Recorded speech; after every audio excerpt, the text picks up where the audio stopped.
As an earth scientist and owner of a semi-vintage motorcycle, I'm fascinated by what the future of transportation holds. What are we going to do about jets? They don't electrify very easily. What are we going to do about tractors and trucks and installed cars and scooters for poor people? Billions of them worldwide. I got an opportunity to interview a respected scientist working on this problem, Rob McGinnis, who's also the founder of a pretty hot company now, Prometheus Fuels, which has a huge market cap. His larger-than-life mission sounds a little like science fiction, which is to extract CO2 from the atmosphere, combine it with electricity from solar and wind, and produce gasoline, diesel, and jet fuel that is carbon neutral. As a government, if you've made a commitment to banning the sale of the internal combustion engine based on the fact that they are net polluters, and then someone comes along with the technology and says, we can brew this liquid that you can put into a car and actually we can prove that it's cleaner than making an electric car, you probably need to have a second look at the decision you've made. I have to admit to being a little bit skeptical about eFuels, but I read some of Rob's papers, read one of his patents, listened to some of his talks, and I thought, oh dude, this guy's for real. So maybe, just maybe, the cost of solar has come down enough and the technology's come together enough that Rob has a real chance at this. Let's interview him and see what you think. Nice to meet you. Yeah, thanks for joining. Congrats on your funding round. That's quite a valuation you got there. Thank you. Yeah, we're the first unicorn in the space, electric fuels. Yeah, amazing. So, thank you. If you ever wanted to take on and I guess you have wanted to take on a huge mission in your life, a tough one, you got it. Yeah, this is a big bite. You know, this is definitely not for the faint-hearted. We're not like going for half measures. This is like a really, really big effort. Yeah, and goal, no doubt. Can you talk about why it's so important?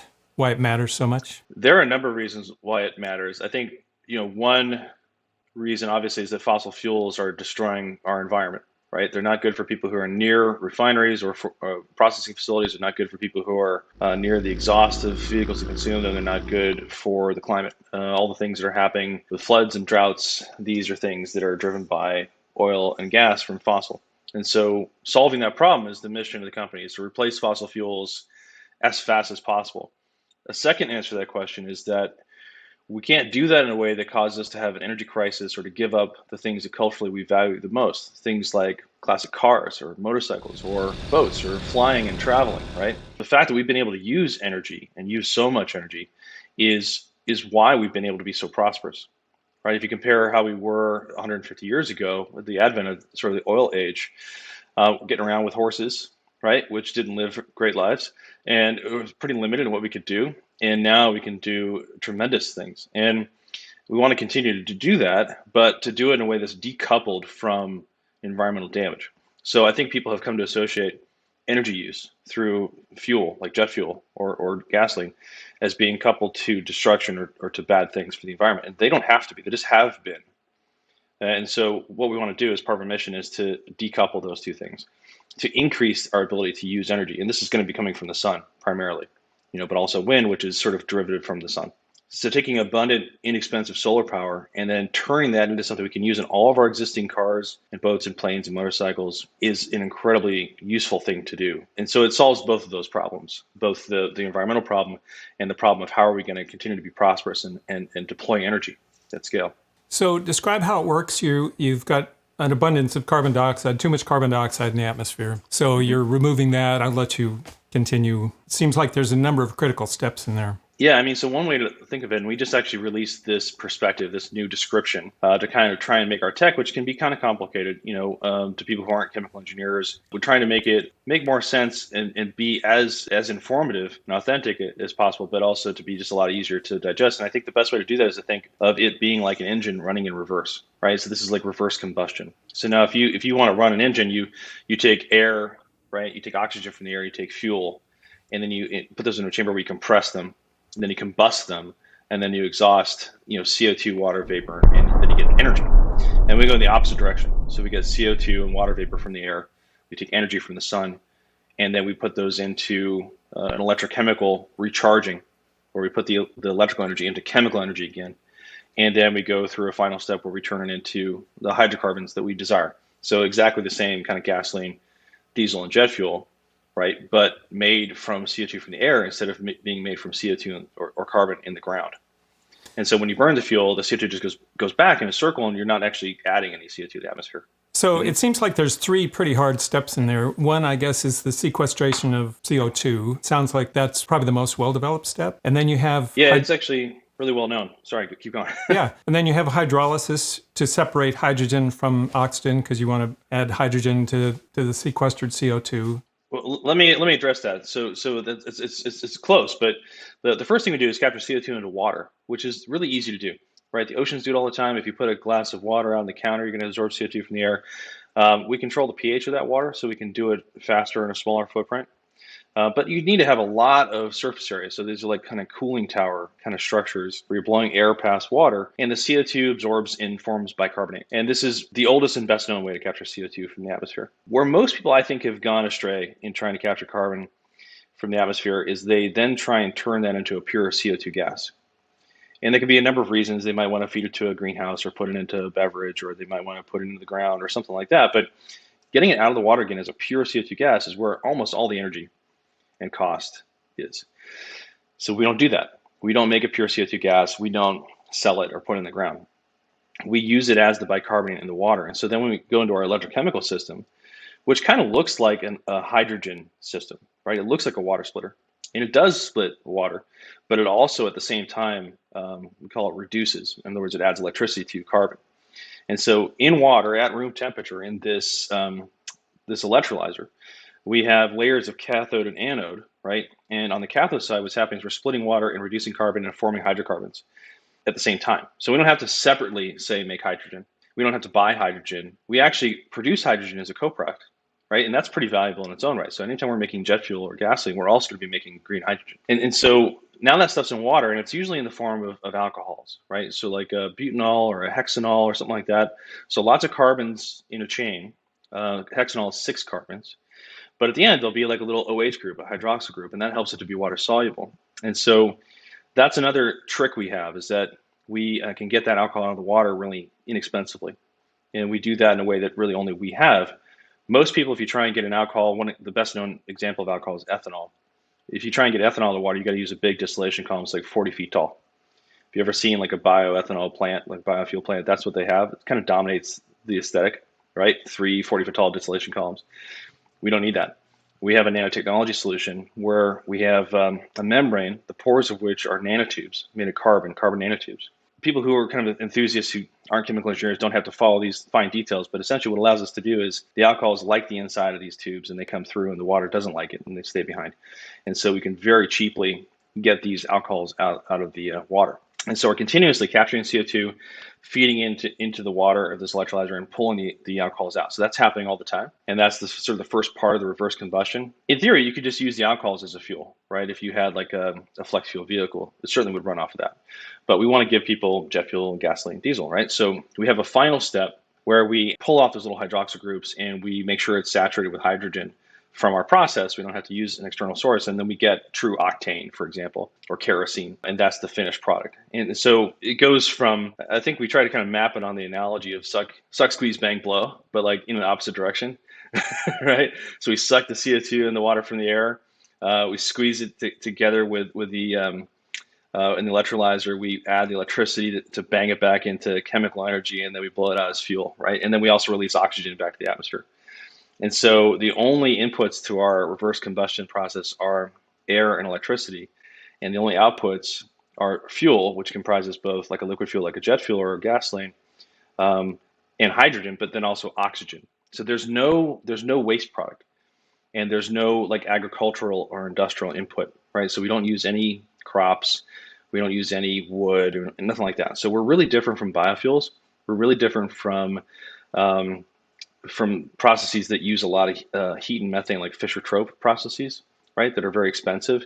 We kind of stand apart as being the only ones who are doing this reverse combustion through electrochemistry.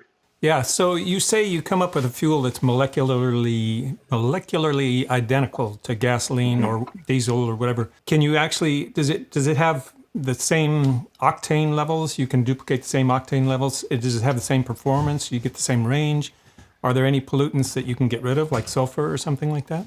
Absolutely. So we say it's the same because you don't have to modify your engine or your aircraft or whatever to use it, right? So if it's gasoline, you can use it unmodified in an unmodified engine as gasoline.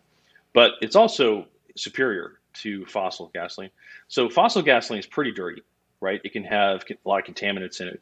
It can be very different in the South than it is, like say in California or in the Midwest at different times of the year, different parts of the world.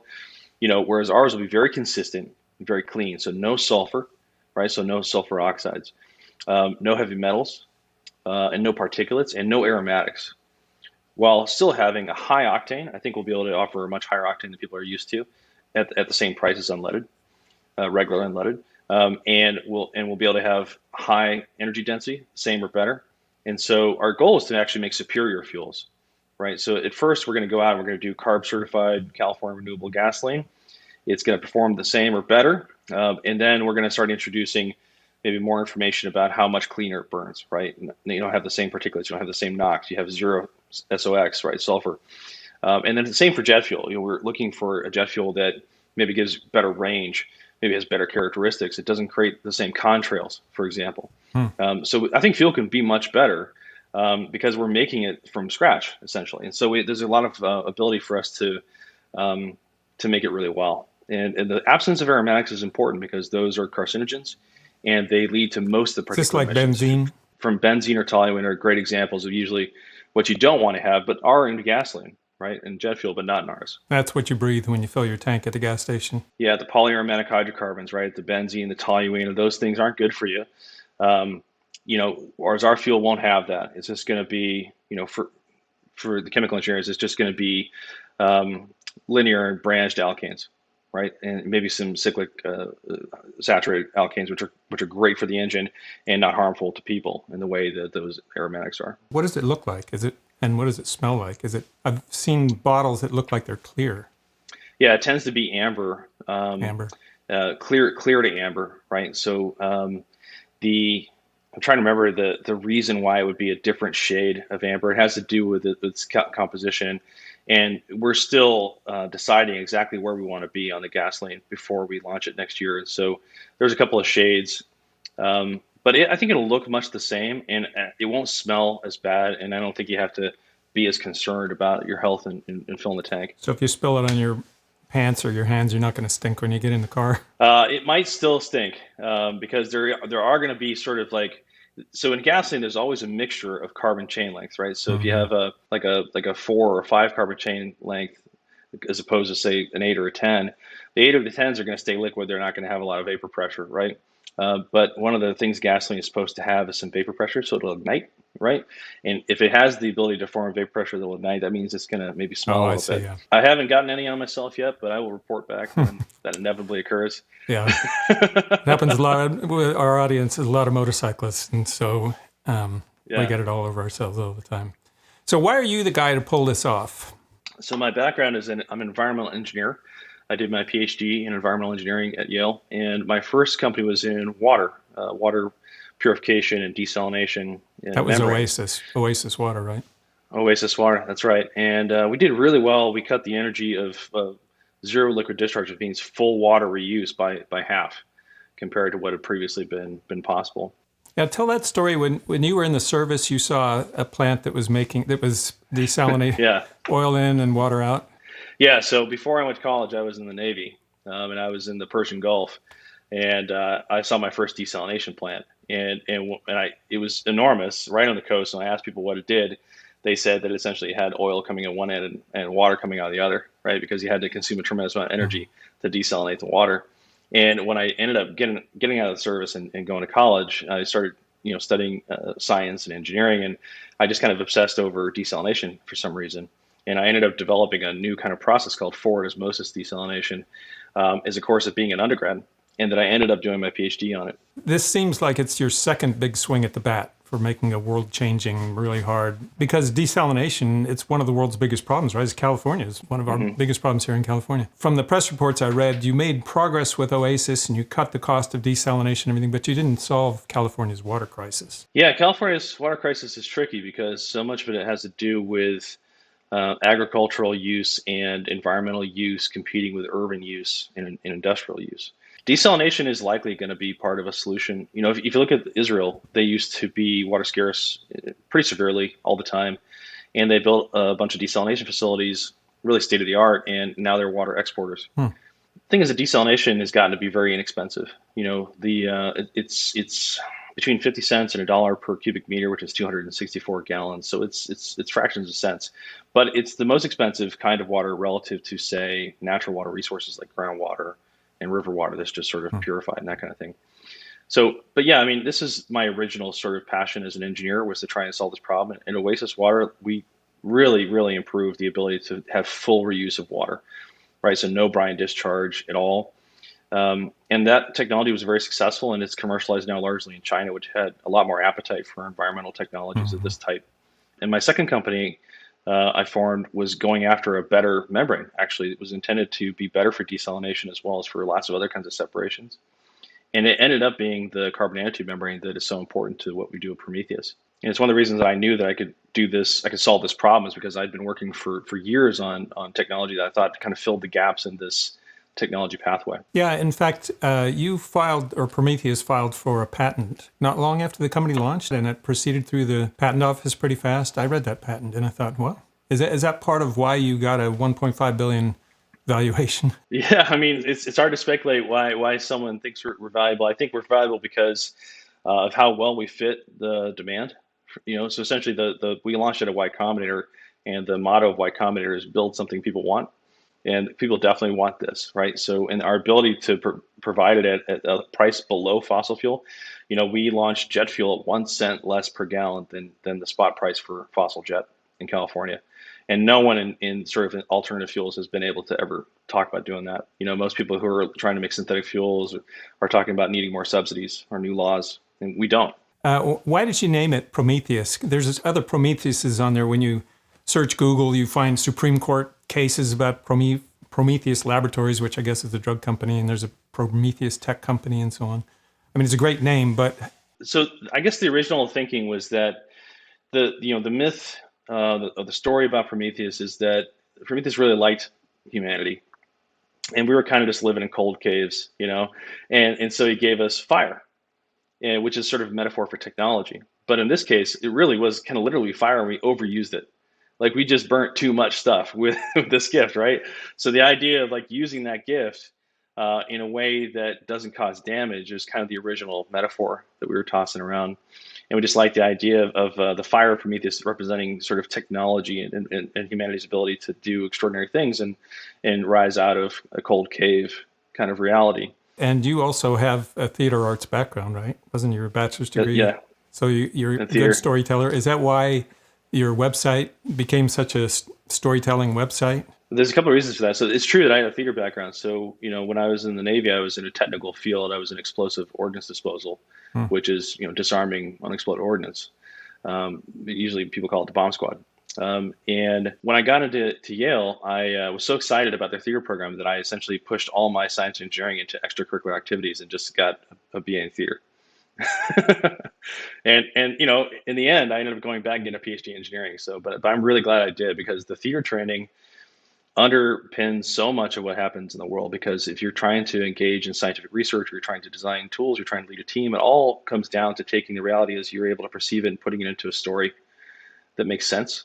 And so being able to tell a good story about the world as it is and where it's going is like so critical. It was really useful. And the brand is the way it is for a lot of other reasons, but I think the reason it's so good is because I and our lead of brand, Amanda Martinez, who I actually met in college at Yale, also in theater, we realized that we needed to try and communicate what the fuel was for, right? And not just talk about the fuel, or not just talk about the environment, not just talk about all the things we're afraid of, or all the shame or people are being asked to feel about their energy use, but instead to focus on just how exciting life could be, just how adventurous and ambitious we could be if we could solve the problem of decoupling energy from environmental damage. It'd be such a great achievement.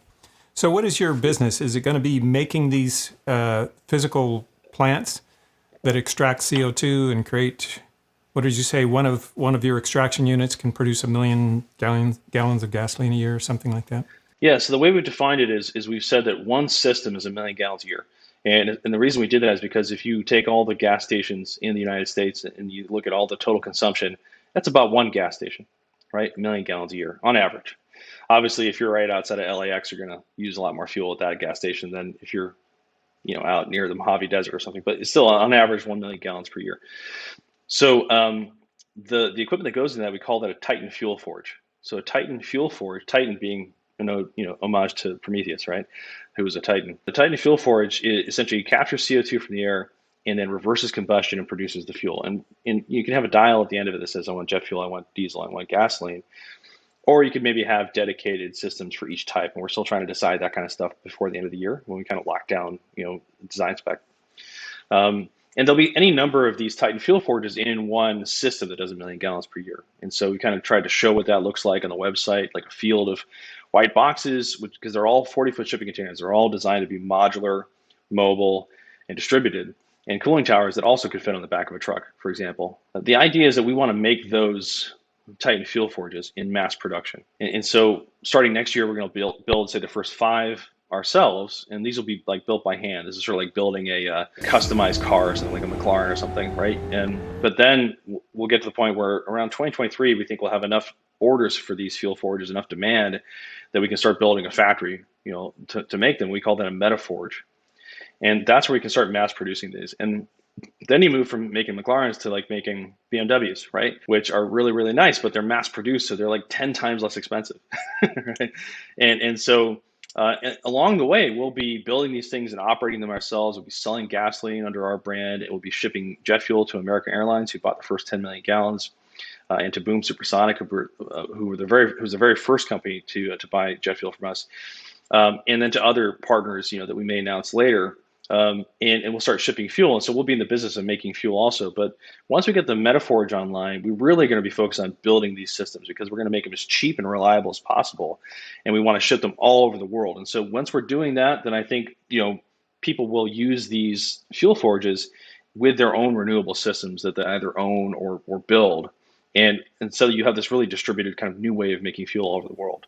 I see. That's the business plan. So if I live in a place that's geographically suited to this, which I assume is a place that has abundant green energy, solar or wind, out in the desert or something like that, then I can just call 1-800, dial a solar farm, and dial you guys up and put one of your fuel forges in, and I'm in business? Well, I mean, I think the places where this will be done are the places that have the cheapest utility scale solar. So that's going to be the Southwest United States. It's going to be like Spain and the Middle East and North Africa. It's going to be Australia and like Western China. These are the places in the world where these systems will probably be lowest cost. But you also could have a smaller one, at your house. So you have a ranch somewhere in the Dakotas, you just have your own fuel forge.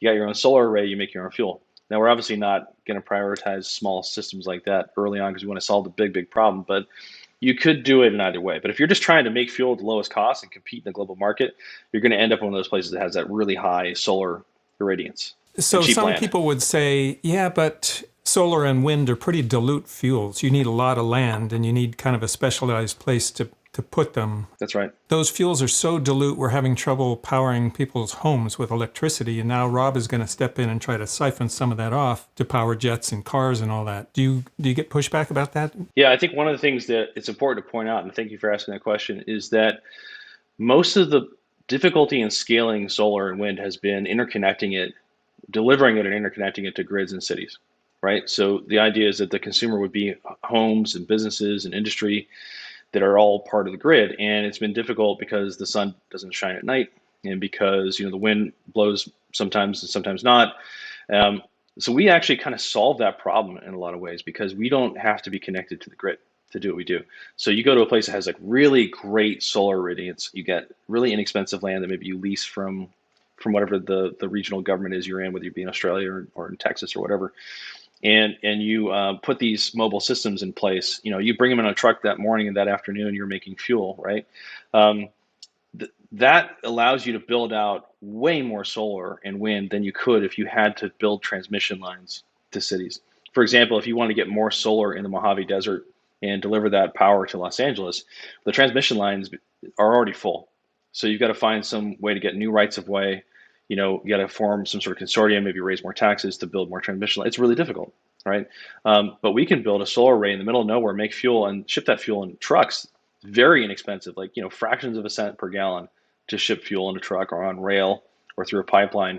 The energy density is 40 times higher than a lithium-ion battery, right? You can store it pretty much indefinitely without losing charge. There's certainly no issue with cycles, right? So in a lot of ways, you can think what we're doing as being an energy storage. So we can talk about the practical uses we're all familiar with, putting it in our car or a truck or a bike or flying with it. But really what we're talking about is a technology that can take sunlight and turn it into essentially completely stored interchangeable energy source. You could use this fuel to run the power plants in the city at night, right? You could switch the power plants just outside of LA to our hydrogen or to our gasoline, right? And make power at night. So you sort of solve the problem of the grid, the transmission line, and the fact the sun doesn't shine at night. And so when you think about it from that perspective, it's much bigger than transportation. It's a way to essentially finally deploy solar in a way that realizes its potential. Who is your customer? Who's going to buy these things? Why isn't it like Exxon or Mobil or, why aren't the oil companies investing in you? Are they going to try to crush you in the future? Who's going to be buying these units and then selling the fuel, either using the fuel or selling it into gas stations for distribution around the world? Well, if you look to see the people that are building solar plants to make hydrogen now, you start to see a kind of glimpse of who that's going to be. In some cases, they are oil and gas companies, right? Saudi Aramco is built the largest and cheapest solar array recently. They got down to 1 cent per kilowatt hour on a 600 megawatt facility, and that's intended to make hydrogen. And so, if somebody wants to use our systems on a solar resource like that to make our fuel, that's our customer. We're open to the fact that it could be an oil and gas company. Like, I'm pretty sure the big oil and gas companies still want to be in the business of selling their fuels, but we're going to hopefully give them a way to make those fuels in a way that is much more responsible and doesn't cause harm. Initially, we're going to sell gasoline directly to consumers. We're going to sell jet fuel to American Airlines. We may sell it to other airlines and to international shippers. There's going to be so much demand for this fuel once I think people come to understand that they really can't get it for a cent less than spot price for fossil, that it's going to be many, many people using these fuel forwards, we hope, to make the fuel. And we're pretty open to who those will be. Now, as far as not taking investment from oil and gas, that's really was my decision to not entertain those discussions, because I think it's really important for us to be separate from the opposition that those groups have been engaged in for decades. I think it's really important for people to see our brand as being distinct from those activities and those incentives. For now. Why are they the opposition? Is it because they have such huge assets in the ground that they've drilled for and, that's on their balance sheets and everything else, and so they want to sell it desperately and they don't want somebody putting an end to that, or what's the deal? Well, I mean, there's been a lot of documentation of sort of climate denialism and disinformation campaigns by some of the oil and gas companies, some more than others.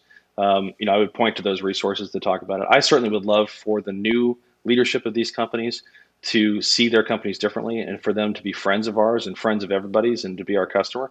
They haven't been those sorts of leaders in the past. If one reads these accounts and believes them to be true. And so I think it's just important to not engage with those companies until they are essentially saying, hey, we want to use your fuel forages to make fuel in a new way. And we're going to say, that sounds great. I'm an earth scientist by background, and I was really active in the 80s. And at that time, we knew what was happening. And initially, we got such great support. George H.W. Bush passed the Clean Air Act, the Clean Water Act. I mean, things were really going. And then when ExxonMobil, and I know you don't want to name them, but ExxonMobil and the Koch brothers and the Murdoch media empire, once they got into their denialism mode, they just ran circles around us as scientists because they have deep pockets and they know how to market. And I would say that they've done a brilliant job. It seems like that sort of activity, the extent to which some can remember it or you can read about it, I think it's turned the tide. I mean, so you look at Exxon, for example, they had board activism that has caused some change internally. You look at companies like Shell and BP, they've said they want to decarbonize. I think that we're turning a corner. But if you look at the energy crisis that's going on around the world right now, you can see that we can't just stop using fossil unless we have something to replace it. And this technology, is intended to be the way to do that. So even though we may say move entirely to electric vehicles in the future because people may want them or maybe they're better in some way, it's going to take too long for that to happen. And there's too many unsolved problems there. And so we're kind of like the cavalry running in and saying, hey, we got this for now to give everybody time. If they want to make a full transition to electric vehicles, then there'll be time. But of course, once there's a zero carbon fuel, maybe you want to drive that classic Mustang and you don't want to give it up. it'll be up to people to choose for themselves. Yeah, plus there's not really a plan for electric planes, is there? Not for medium to long trips, nor for shipping container transport. Those things really require some sort of high energy density fuel. And ours is, of course, just intended to solve that problem. I know we're running out of time. I just wanted to ask you a little bit about competition. Is it co-opetition or competition? I mean, there's a plant being built by Porsche and Siemens in Chile where the wind always blows. Do you view that as a good thing to keep the industry going and there will be several profitable players, or do you view them as competition, or how do you think about that? There's a couple ways I can answer that. So in one case, it's a startup and we are competitive and we want to, be the best at what we do. And so I'd say they're competitors. However, anyone trying to solve this problem is got my support, right? So there's a little bit of cooperation there. The caveat I would say, and maybe this falls in the language of my competition or competitive spirit, is that those Fisher-Tropsch technologies they're using are too expensive, and they can't get cheap. And so I don't really lose sleep over them as competitors. I think if they're going to build that renewable resource, I'd love to sell them fuel forges, so that Titan fuel forges, so they can make fuels cheaper. How do you have so much confidence that you can hit those price points? And coupled with that is one last question. You said in another interview that a startup lives or dies by its timing. It's got to get its timing perfect. That's right. And that the timing is perfect now for you, I think you said, because suddenly the price of renewable energy has gotten cheap enough. Yeah. Can you comment on that? Yeah, that's a couple of good questions there. Let me address the timing issue first. Is that I saw that the cost of solar had gotten so cheap that I knew that the timing was right to turn that, call it power to liquids or power to X, right? People for over a decade have been talking about what happens when electricity from solar gets to 1 cent per kilowatt hour. And everybody has been saying, well, you turn it into everything. With solar at 1 or 2 cents per kilowatt hour, you have a lot of room to compete with fossil fuels, right? You got to go find the oil or gas resource. You've got to drill it. You've got to ship it to a refinery, refine it, then ship it, right? There's a lot of cost built into that, whereas we can actually just take cheap electricity and make the fuel where it's used or very nearby where it's used. And so we have a lot of inherent advantages if electricity is cheap. That's the macro driver. As far as confidence goes, my premise for Prometheus was that we would use technology that was all proven already, but it hadn't been scaled up. So every single piece of technology we're using was already like what they call technology readiness level, TRL, say 3 or 4, which means proven on the bench, right?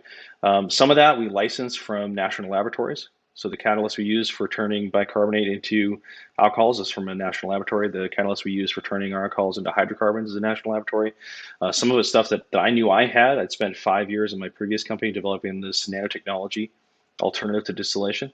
So I knew we had that. The CO2 capture, I knew if I designed the process integration in such a way that we didn't make CO2 gas, but we could actually use CO2 in water. I guess I saw how these things all fit together a little bit before everybody else did. And you're right, when I founded the company, I wrote a patent for that. And I went fast track, but it granted in like 9 months, and Amazing. It was very broad. And I think it's just because for some reason I'd been thinking about it for years and just saw a few connections other people hadn't seen. And then as far as proof goes, before we raised our B round here, we had a third-party engineering report done. So we brought in a multinational, prestigious, and quite competent engineering firm and showed them all of our equipment, showed them all of our data, showed them all of our sort of plans.